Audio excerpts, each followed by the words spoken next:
नेपाल गुरुवार को लोकतंत्र की सबसे अहम परीक्षा से गुजर रहा है।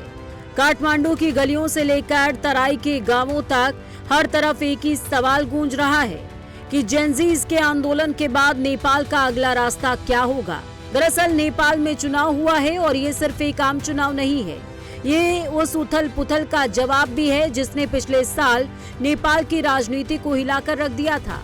लेकिन कुछ ही महीनों बाद नेपाल की धरती पर लोकतंत्र की स्याही लग गई है।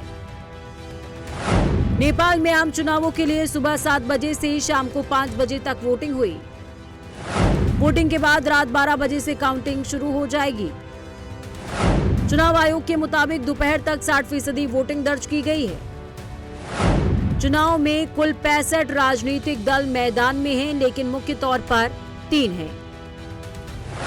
बताया जा रहा है कि अगले 24 घंटे के भीतर चुनाव के नतीजे भी सामने आ जाएंगे। दरअसल नेपाल में सितंबर 2025 में जो हुआ उसने पूरे राजनीतिक समीकरण को बदल दिया है।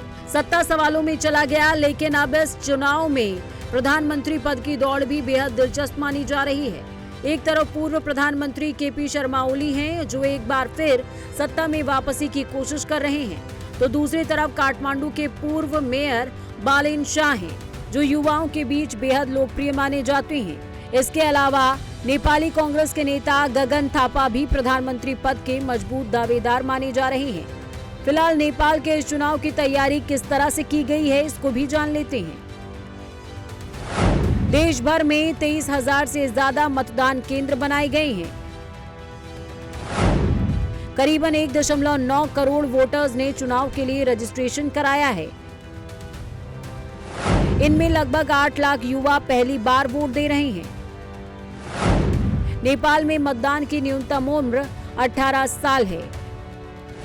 नवंबर 2022 के पिछले संसदीय चुनावों की तुलना में इस बार करीबन 10 लाख ज्यादा वोटर रजिस्टर हुए हैं। युवा आंदोलन के बाद राजनीति में लोगों की दिलचस्पी बढ़ी है। नेपाल में सुबह 7 बजे से शाम को 5 बजे तक मतदान हुआ। देश भर में हजारों पोलिंग स्टेशन पर मतदाताओं की भारी भीड़ देखी गई।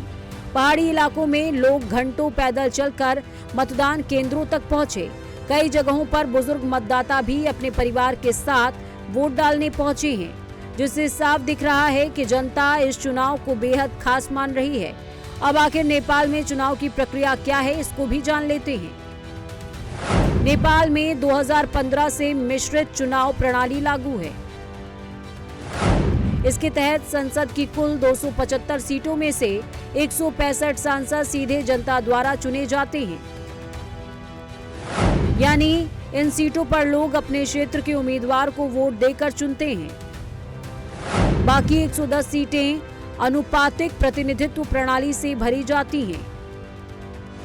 इसमें राजनीतिक दलों को देश भर में जितने प्रतिशत वोट मिलते हैं, उसी अनुपात में उन्हें संसद में सीटें मिलती हैं और पार्टियां अपने सांसदों को नामित करती हैं। फिलहाल अब नतीजों का इंतजार है। नेपाल की जनता ने अपने मताधिकार का इस्तेमाल कर दिया है। बैलेट बॉक्स में बंद वोट शुक्रवार को खुलेंगे और उसी के साथ तय होगा कि नेपाल की सत्ता किसके हाथ में जाएगी। Bureau report, prime news.